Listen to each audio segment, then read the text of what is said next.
Three, two, one.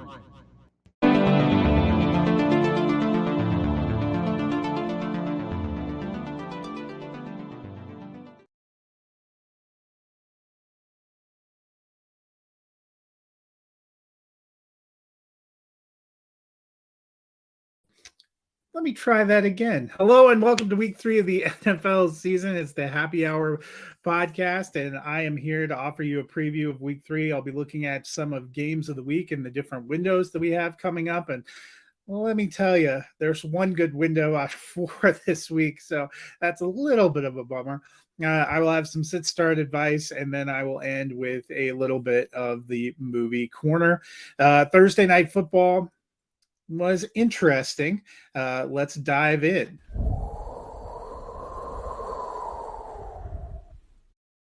The Giants came to battle the San Francisco 49ers. Of course, no Saquon Barkley for the Giants, so you knew it was going to be tough.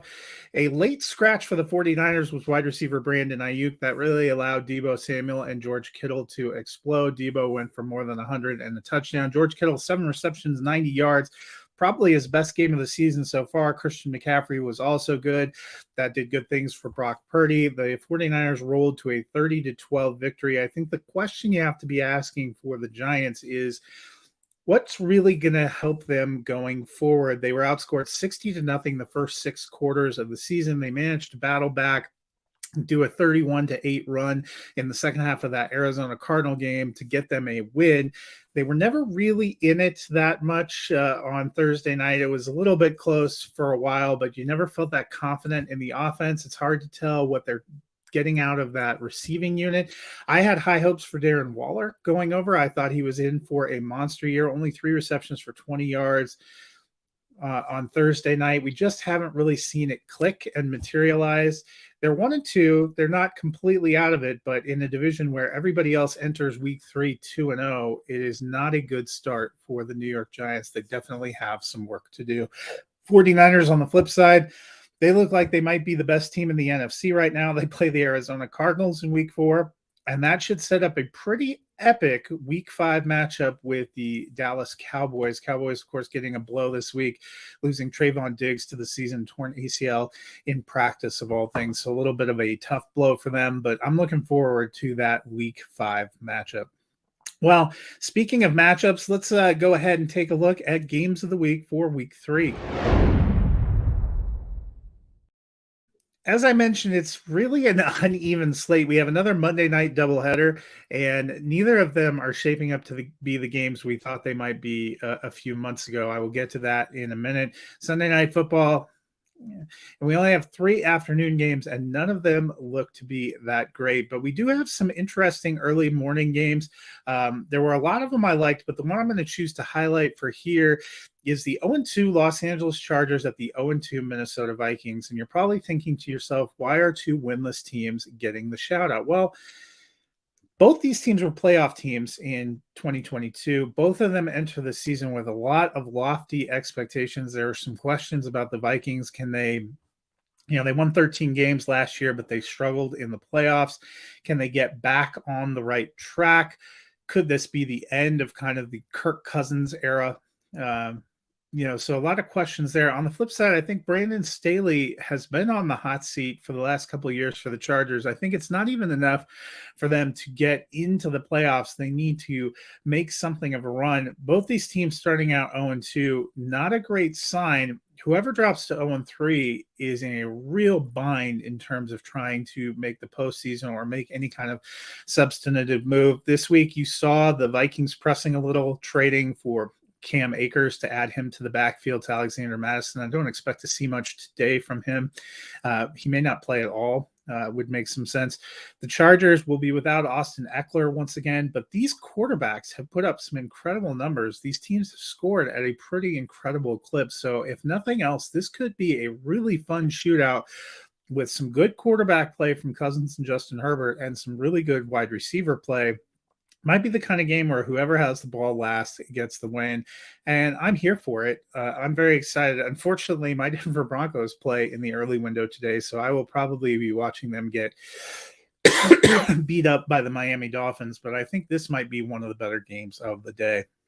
In the afternoon window, like I said, you have Panthers at Seahawks, you have the Dallas Cowboys at the Arizona Cardinals, and the third matchup, which is the one I'm going to highlight, Chicago Bears at the Kansas City Chiefs. The Bears offense has not looked particularly good. It's hard to really know what they do well. They've struggled in a lot of phases. Chiefs, the wide receiving core, I'm still not trusting it. Haven't quite got the performance out of the backfield that I thought we might get. Travis Kelce's there. Their defense has been really good. This might be a lower scoring affair, but if Justin Fields doesn't have a fire lit under him after this last week, and if they can't find a way to get something going, I think it's time to start looking at this Bears season as probably a lost season. Like I said, the afternoon window games don't do a lot for me. This might be the most intriguing of the matchups. Sunday Night Football, you have the Pittsburgh Steelers going in to battle the Las Vegas Raiders. Both teams are 1-1. Neither has played spectacular. The Steelers were able to get a big set of turnovers and a defensive victory over the Cleveland Browns on Monday night. Kind of rebounds things for them. They had a really awful week 1 against the 49ers. The Raiders, meanwhile, were able to kind of get that come from behind victory week 1 in Denver. Last week, they looked really lost against the Bills. Josh Jacobs hasn't been able to get going. Can he get going? The Steelers have a good defense, but they have actually allowed people to run over them. Christian McCaffrey had a very good day in week 1. Both Jerome Ford and Nick Chubb, prior to his injury, were going good against the Steelers on Monday night. So it could be a get-right game for Jacobs. On the other side, Najee Harris, Jaylen Warren, what are we doing? Neither of them has been lighting it up. It's been hard to tell what's going on. The Steelers offense in general looks to be a bit of a mess. These are two historic franchises. It's a home opener in Las Vegas for the Raiders. There's some intrigue here. I'm not looking forward to this as a really spectacular game. We will have to see how it goes.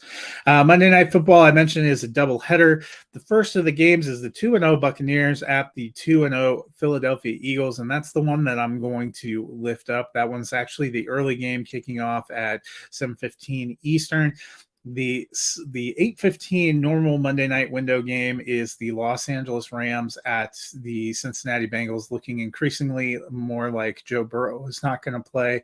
I think that's going to be a rough game to watch. This one could be nominally better. Baker has actually started off pretty well. Hasn't turned the ball over through 2 games. Had a 300-yard passing day in week 2. The Eagles, they've gotten off to a pretty solid start. They beat the Patriots. They were able to outlast the Vikings on Thursday Night Football. They haven't been incredible, but they still look like one of the better teams. This could be a fun and intriguing matchup. Like I said, a lot of primetime games this week, a little bit of a shoulder shrug. Even the Thursday night game didn't seem like it was going to be that appealing of a matchup once we got to it. But I always love to be surprised. Stranger things have happened. So those are the games I am lifting up this week. Now I think it's time to take a look at our lineups and look at some sit-start questions.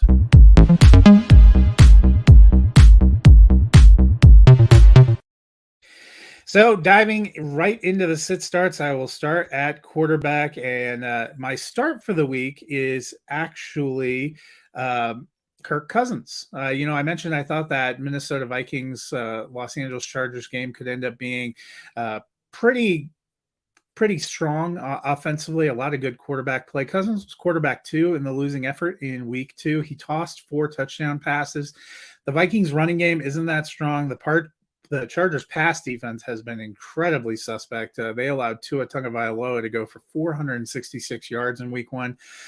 Cousins has a lot of pressure. They're at home. That 0-2 start, they want to go off. It could be a huge day for Jordan Addison, Justin Jefferson, and TJ Hawkinson. On the flip side, my sit, I loved him preseason, but Joe Burrow is my sit. I had him as my quarterback 1 overall. That is just not panning out for me. We have seen Burrow look a little bit rusty and not quite right. That calf is still a problem. He's only quarterback 32 through the first 2 weeks of the season.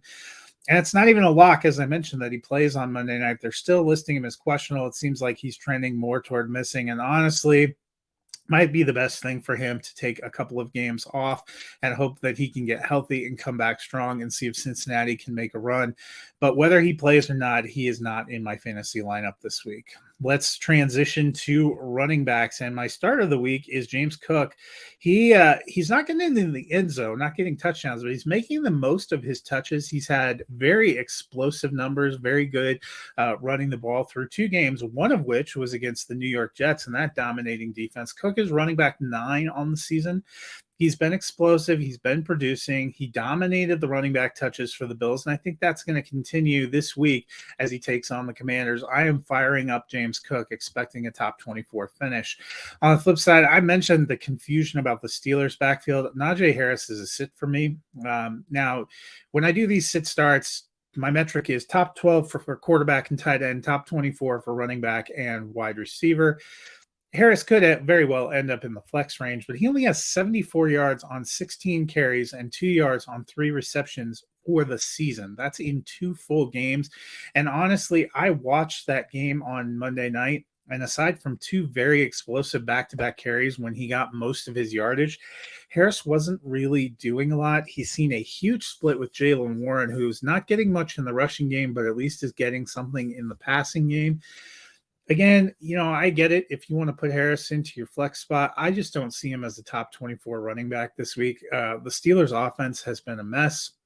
I'm not sure that they completely get right here against the Raiders, so he is a sit for me this week. But we move on to wide receivers, and there is one Steeler I like, and that is George Pickens. We saw last week the passing game isn't incredible, but he already has 9 receptions for 163 yards and a touchdown through 2 games. He really had an explosive game last week. Deontay Johnson out. The Raiders defense, not exactly spectacular. They have allowed some big receptions against them so far this season as well. Deontay Johnson still not available. And I think George Pickens is going to be a real focal point and highlight of that offense. And so I am firing him up. It's a primetime game. He's about the one piece of that pass offense that has really been getting stuff done. Deontay Johnson went to IR. Pickens could end up being a pretty solid play for the next few weeks. Allen Robinson not doing a lot for me. Calvin Austin, they're kind of complementary players. I like Freiermuth in the red zone, but Pickens is kind of the big focus of that offense, and he really seems to be shining in that role. And my sit is DJ Moore, and I know what you're going to say. Moore caught 6 passes for 104 yards last week. Isn't that a sign of things to come? Well, it's hard to feel confident about that. He only saw 2 targets. He caught them both in week 1, but it wasn't for very much yardage, wasn't very explosive. That Chicago Bears offense is a mess. That offensive line is a mess. And we are talking about a Chiefs defense that did a pretty good job of bottling up Jared Goff, on opening night, but they really took Trevor Lawrence to task in week 2. Lawrence was 0 for 7 in the red zone, couldn't get things going, even with Calvin Ridley and Zay Jones. He found something a little bit dumping off into the slot with Christian Kirk, but they just did not have a very good week. And Justin Fields and that offense hasn't been clicking at the level that the Jaguars or the Lions have been clicking. I am very nervous about playing any of the passing game assets for the Bears. I think Justin Fields could end up having a decent day rushing, but I don't see him having a huge day passing. That takes us finally to the tight end position, and my start is Sam Laporta of those Detroit Lions. They're playing the Falcons this week. They are at home. Their offense has been pretty good at home. They have been a lot better. Jared Goff, those home road splits we've talked about a few times, but the thing is real. He had a huge day coming back home in week 2. He ended up hitting it as quarterback 6. He plays better at home. And, one of the people he's been looking for is the young tight end, Laporta. Through 2 games, Sam Laporta is tight end 4 on the season. He's a featured player in a high-volume pass offense. David Montgomery is banged up and is doubtful. Will probably not be playing this morning. I think that means just another big day for the passing game, and they can't all go to Amon-Ra St. Brown and Josh Reynolds. Laporta has looked good. This may even be the first week he can get in for a touchdown. I like Sam Laporta. He is in my lineup. My sit is Tyler Higbee, which is interesting because the Rams have looked pretty good through 2 weeks, and their pass offense has looked pretty good. And you would have thought with Cooper Kupp on IR that Tyler Higbee would be a huge piece of that. But you know what? He is only tight end 22 through 2 weeks. He's not been a big focus of the offense. All of the targets seemingly are going to Puka Nacua and Tutu Atwell. They're using Kyron Williams a lot. Tyler Higbee is a fine NFL player, but in terms of fantasy, I just don't trust him. Could he be in line for a big game? Sure, but I'm not betting on it, and that is why he is a sit for me in week 3. So that is a look at my sit starts for the week. I hope that gives you some lineup help to be shooting for. I'll be pulling for my guys that I gave a shout out, and I will be enjoying some of the games. Before I get out of here, I thought I would end with a little trip to the movie corner. We're winding our way through September, so we are seeing kind of a mixture of different things as we start to turn the corner deeper into October. We're going to see even a more rise of horror type movies. We had 2 big theatrical releases this week. The first of them was Expendables, and they spelled Expendables throwing a 4 somewhere in there. If by now you should know, this being the 4th in the franchise, what to expect. There's just a lot of violence, just a lot of shooting, a lot of action sequences. This one put most of the heavy lifting on the shoulders of Jason Statham, and that was not a bad decision. You don't have as much Sylvester Stallone in this one, and they seemingly replaced some of his screen time with the addition of Megan Fox. So you can think about how you feel about that. It's a tighter movie, about an hour 40. A lot of action, a lot of it taking place on a ship. The big reveals didn't feel that surprising to me. You have a few jokes, you have a few fun sequences. Some of the most interesting sequences they featured in some of the trailers. Otherwise, just kind of a lot of shooting and stabbing and all that other stuff. If you're into that kind of thing, this one will probably work for you. If you appreciated all the other ones, it'll probably work for you. I don't know if I need to see any more of these. The other big release was Dumb Money, based on a true story, looking at the independent investors who helped pump up the GameStop stock. Say that 3 times fast. Going against some of the hedge funds led to a congressional investigation. Paul Dano kind of playing the leader there. As Keith Gill, who as an investor was kind of one of the first ones on GameStop, using his platform as a YouTuber and on Reddit to, inspire the masses to go against it. You have a cast that also included, Seth Rogen, Sebastian Stan, and kind of an interesting role. I actually liked this movie quite a bit. Craig Gillespie, who directed I, Tonya, was the director here. They used kind of a mixture of some of the YouTube style videos and things, telling the story. I really appreciated Paul Dano. And as somebody who's been on record as not enjoying a lot of Pete Davidson performances, I actually kind of liked him in this one, and his back and forth with Paul Dano. This was a movie I liked a lot more than I expected. I thought it was very engaging. It was funny at times. It was very emotional as it kind of drew you in, looking at this story and looking at what it means for the markets going forward. I ended up sticking it in my top 12 for the year. I enjoyed it quite a bit. Eric and I will be talking about it more tonight. We will also be doing some of our wildcard picks as we do this week at the movies. That'll take place at 7 p.m. Eastern, so be sure to check back for that. Otherwise, if you were looking for a spooky film, No One Will Save You dropped this weekend on Hulu. That features Caitlin Dever in the lead role as kind of a lone young woman who gets caught up in an alien invasion. It's a very dialogue light movie, very stylistic, some interesting choices. There were parts of it that I really enjoyed, but parts of it that just didn't completely work for me. But if you're looking for kind of a spookier kind of story as we head into that season, that is one to check out. But that'll do it for the movie corner, and that'll do it for this week's show. I hope you guys enjoy all of the week 3 action, and good luck out there. We will see you next week for week 4.